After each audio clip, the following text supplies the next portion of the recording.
Hi guys, welcome to my channel, Lily Makes Stuff. Today I'm going to be showing you how to make the slipper socks that I designed. If you like this video, if you want to see more of my designs that will be coming, please remember to like my video and subscribe to my channel, Lily Makes Stuff. The slipper socks that I designed, I really love that I can roll the sock part up if my leg gets cold. I can roll it down if I'm a little on the warm side. Also, the version that I'm showing you today is kind of my summer or regular yarn version. And I do have for sale on my Etsy and Ravelry page a winter version or a warmer yarn version. How to make that. Also in the purchasable Etsy and Ravelry PDF file, it will describe how to adjust this pattern for any size foot, any size calf. So today I'm going to show you the materials that we need. This is an older, unfortunately both of these are older skeins of yarn that I have, so I don't have the label anymore. But this is Red Heart Gemstone Color Bordeaux, and we're going to double it. We're going to be using 2 strands of this, and it is they consider it a 5 weight or bulky, and it's 100% acrylic. This skein originally had 312 yards, and I used about a half to 3/4 of it. And then this is the Caron 1 pound.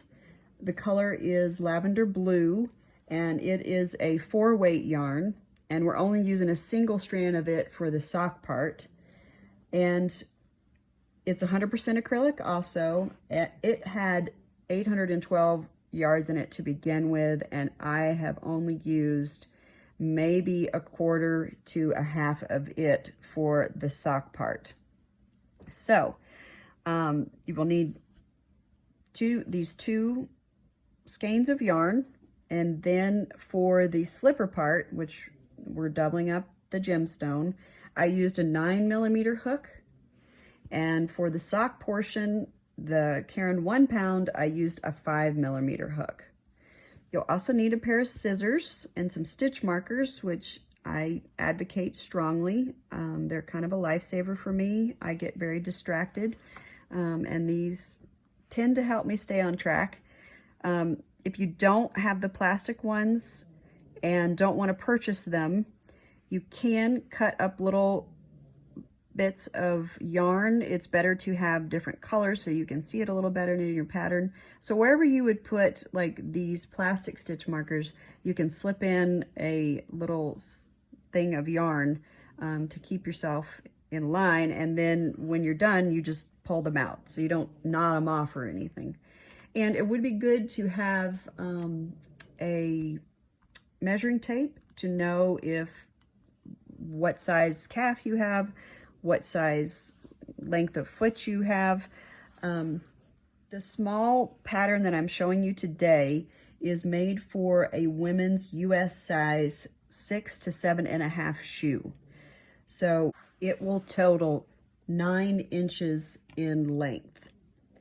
So currently, as I'm making this video, my website is under construction.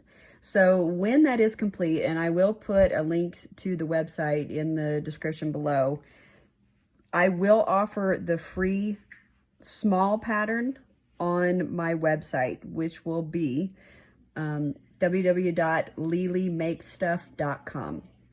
Thanks again for watching, and would love to hear any comments, questions from you guys below.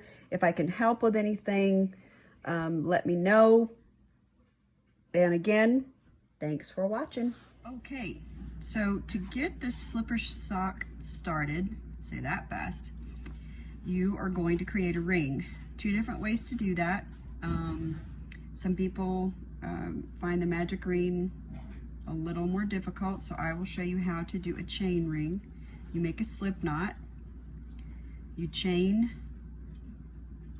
4 stitches, and take your hook back into the first stitch and then pull it through with a slip stitch, and there's your ring.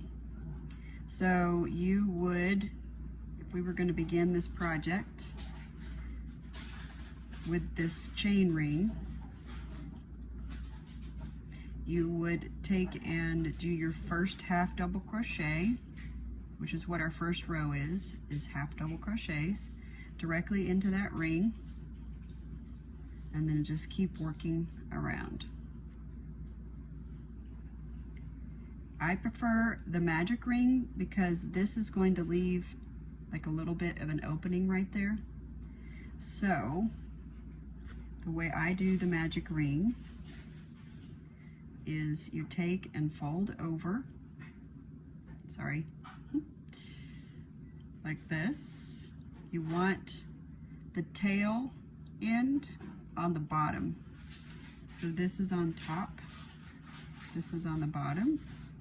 You reach through the center, grab some yarn, and pull it through, and now we're going to rearrange our hands so it's not so loose. Okay, and hold it until you can get your yarn set, and then you do a slip knot, and that just secures it. It's not our first stitch, so I'm going to kind of tighten it. Okay, so this is our magic ring, and we're doing a small size today, which will be 8. The first row will be 8 half double crochets into the center of the magic ring. And as I'm doing these half double crochets, I'm keeping the tail lined up with the circle so that they get worked into the half double crochets. And with the magic circles, you don't want your tails to get too short, because then you won't have anything to pull on to tighten your ring. All right, how many do I have? 1, 2, 3, 4, 5, 6, 7, 8. And you should get in the habit of putting a stitch marker in the first stitch of every row. We are going to be working in the round, and it's kind of hard to see where the beginning of your rows are. All right, so now I have my little tail.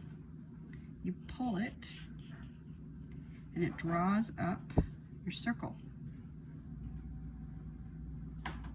Okay, so now we're going to start round 2, and instead of chaining 1 and then turning like you would most people do for projects, we're going to keep going. We're just going to start the next row into this first half double crochet, and this row 2 is going to be a increase row. So for every half double crochet from the row below, we do 2. So we started out with 8 half double crochets, so this row will have a total of 16.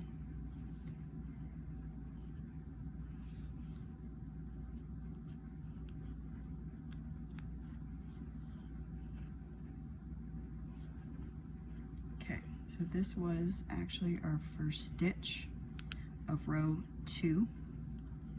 So I'm putting the marker in there.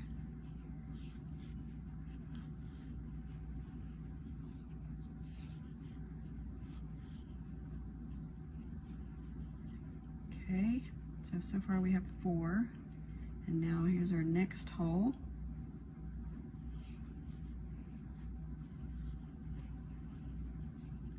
I'm going to do 2, and also, I don't know if you've noticed, I'm keeping my tail lined up with the tops of the row so that I can, like, it gets weaved in as I'm working it, and then I don't have to go around later at the end and weave in that end.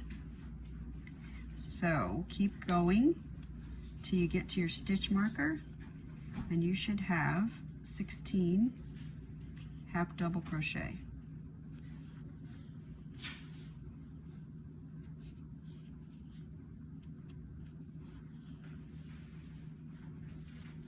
Okay, down to the last stitch to put our last 2 half double crochets in.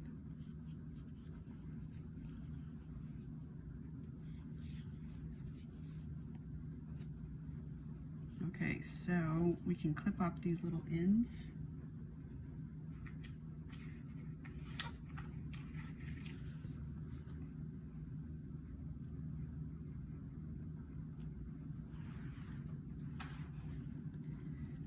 Okay, and we're going to begin row 3. And remember, we're going to put a stitch marker in the first stitch of each row. So on row 3, we do not increase anymore. We're done with the increasing. So now we just repeat 16 half double crochets around.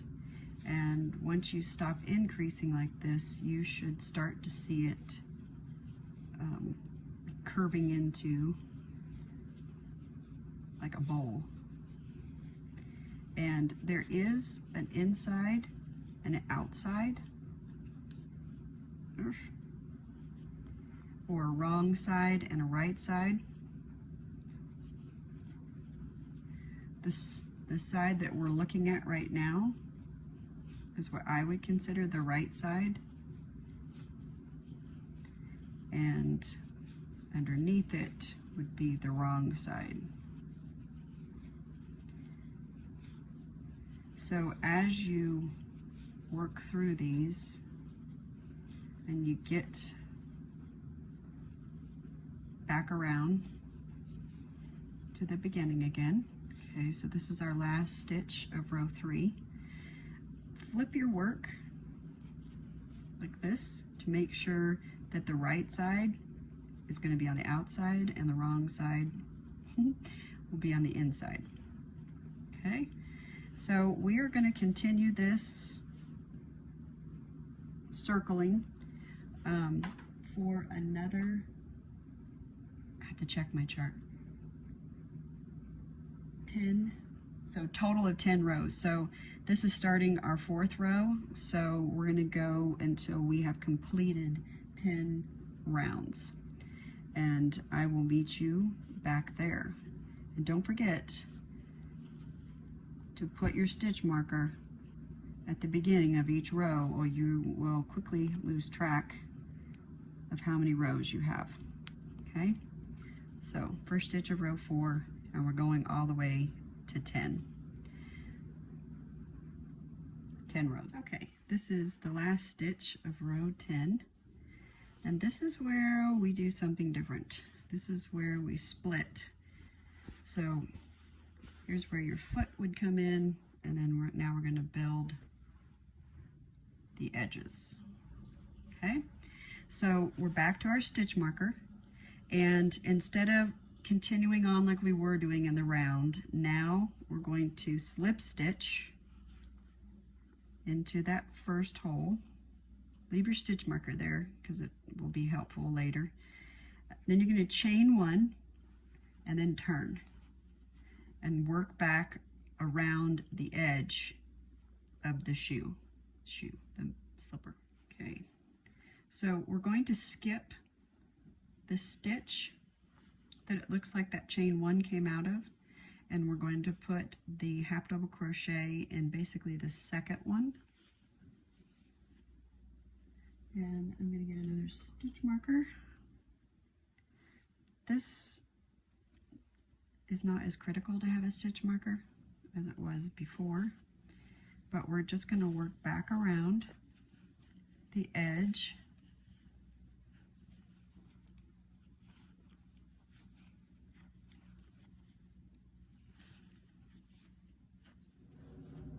Okay, coming to the end of this first row where we split, and I'm going to work my last half double crochet into the spot where the stitch marker was, And then we chain 1, turn, and work another row of half double crochets the other direction.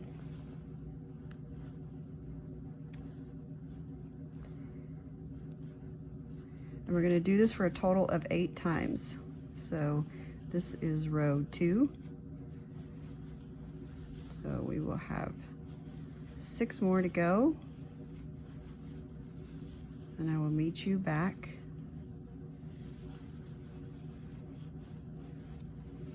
at the end of these 8.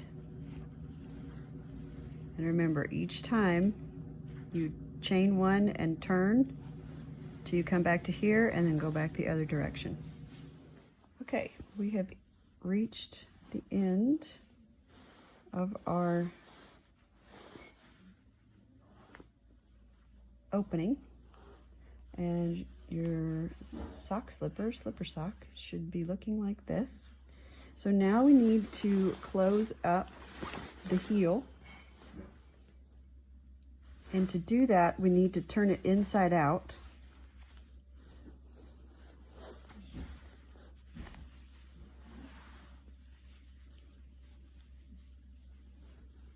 Okay, and we can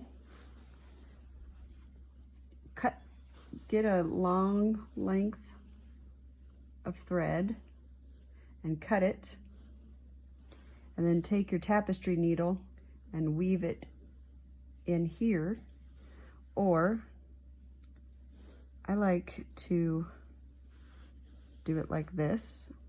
So I took my hook out and went to the opposite side and put it in the first stitch, and I'm going to pull it through as a slip stitch. Okay, then I'm going to take my needle, go through the next stitch on both sides, grab the yarn. Kind of gets complicated with so many layers. There we go. Okay, and then we just work our way down. Go to the next stitch down, both sides, pull our yarn through like that.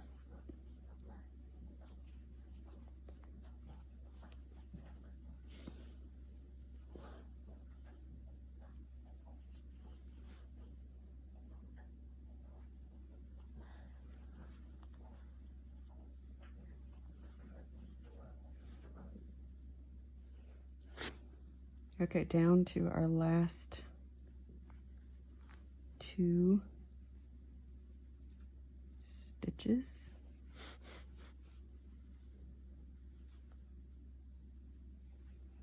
And then there's just one here at the end. It's kind of hard to see. One on each side.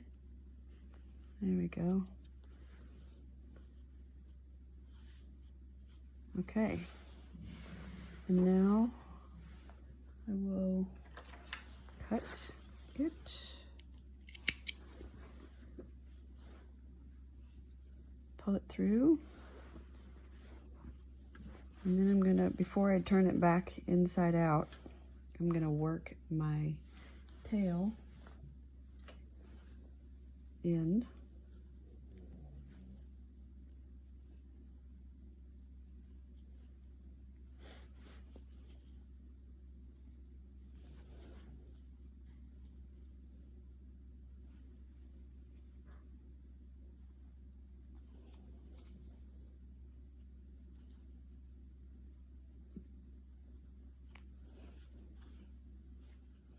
Okay, I've just worked my tail in. Now I'm gonna flip it back to the right side. And we have completed the slipper.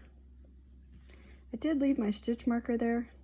You didn't need to do that, but we're fixing to join the new color around here and start the sock part. And it is a little handy to be able to see that. Okay, now we're going to be joining the new color, and we're also going to be switching hooks from the 9mm to the 5mm. And to join the new color, I'm going to go in the back here, pull my yarn through, slip stitch, which does not count as a stitch, it's just a placeholder. And then we're going to work a row of single crochets all along the top. And it is very hard to see that, like, a distinct edge, so you kind of are just gonna have to guess where to put the single crochets.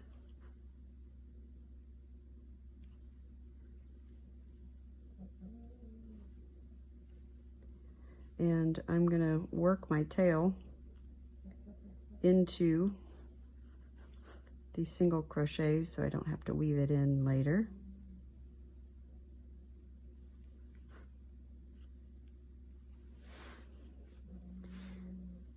I was gonna try and, there's, like I said, not really good spots to pick. So just do your best. All right, we're gonna continue to do that all the way around, and I will meet you back here. Okay, so I just finished my last single crochet, and now I am going to join it with my first one with a slip stitch. And I had in total 36 single crochets. Okay, so now we will chain up 51 stitches. Okay, so we've got a long chain here of 51, and we are going to work back into the first stitch with a slip stitch, and put a stitch marker there at the first one, and then you just work your way back down the chain, slip stitching in each stitch.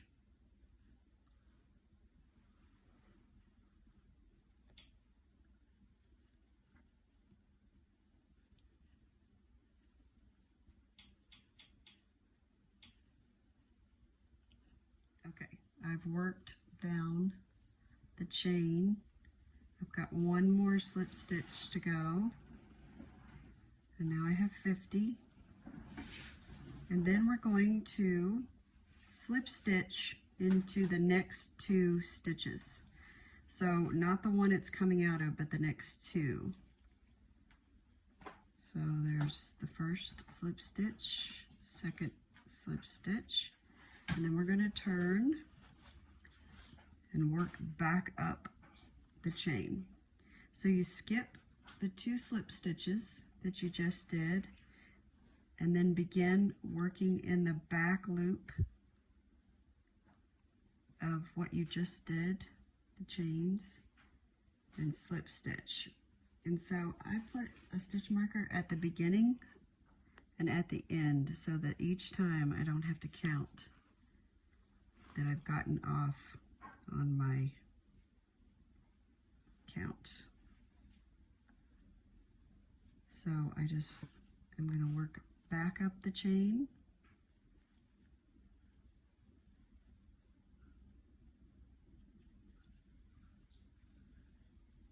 and make sure you do these loose because it can get really tight.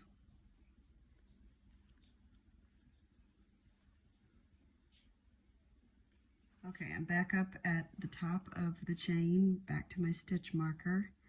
Work the last 50th slip stitch into this back loop, and then chain one and turn and work back down using slip stitches Move your stitch marker.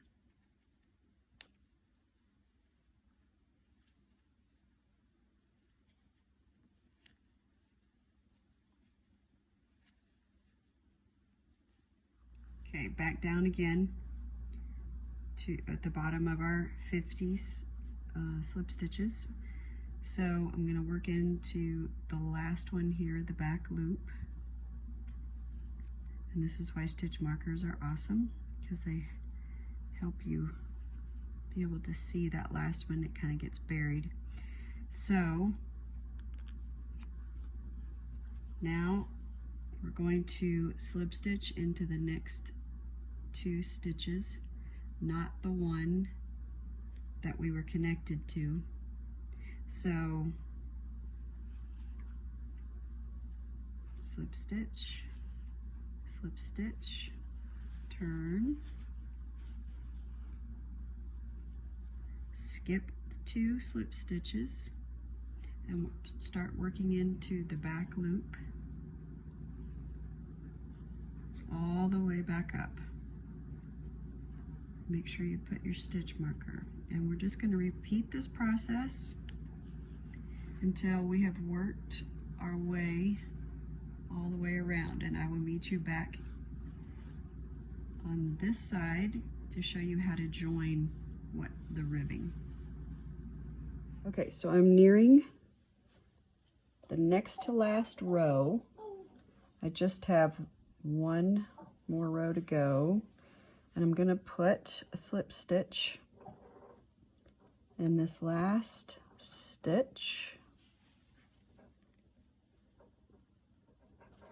Okay, and then we're going to turn, well, no, we're going to work into,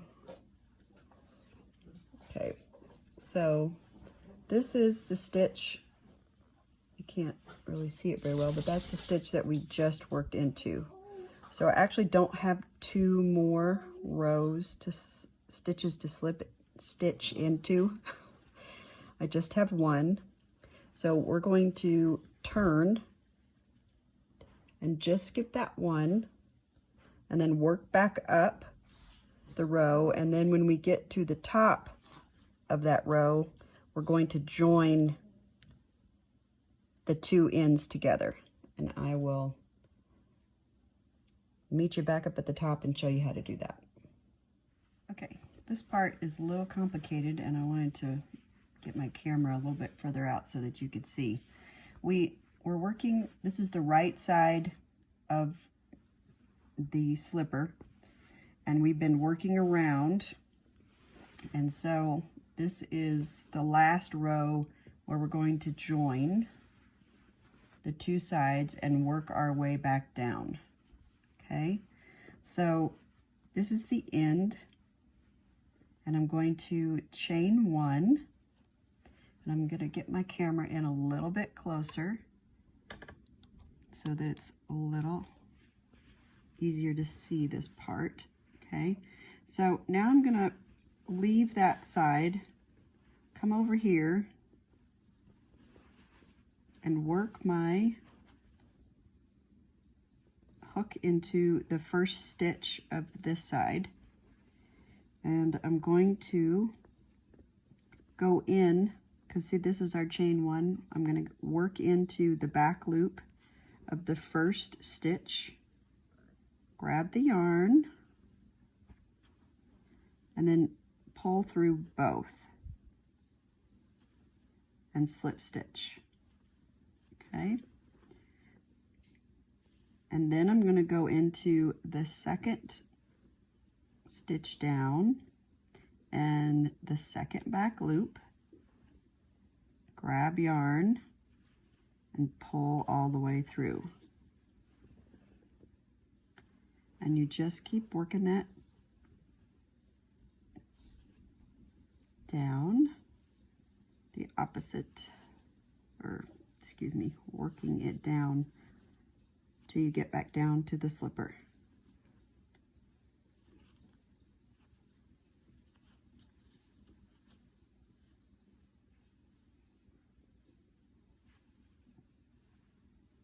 The back loop is going to get a little hard to tell what exactly is the back loop.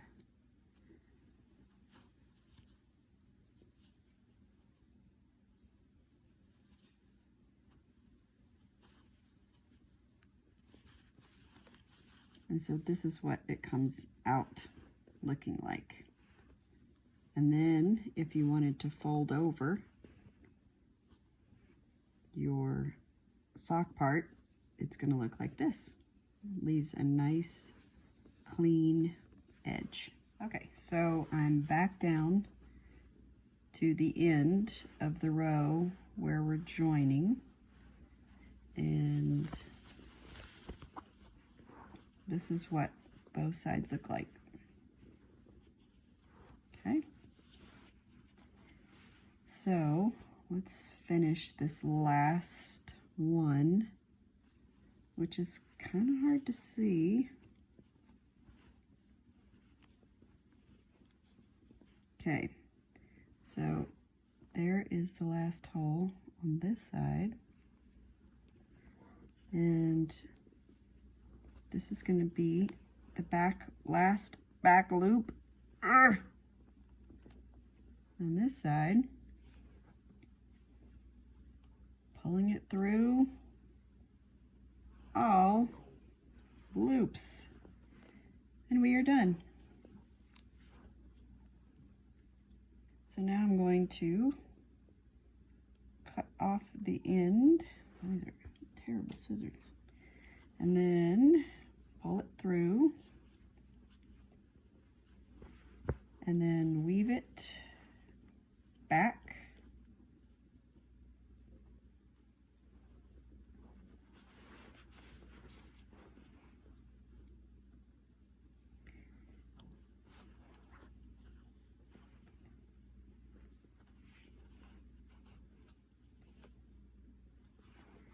And if you can kind of weave it back on itself, there's just a better chance of it not coming undone.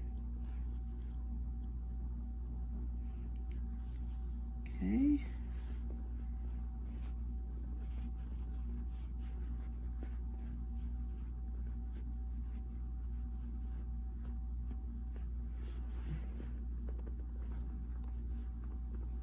Well,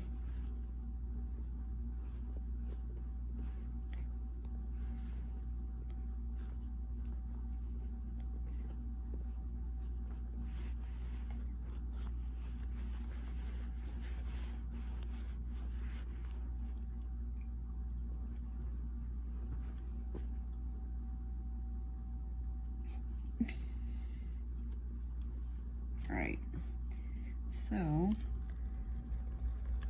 pull the camera out a little bit and you can see we are done. Here's the slipper, both sides, the top, and here is our sock, which hopefully is long enough to actually be a sock. And if you wanted to, you can make a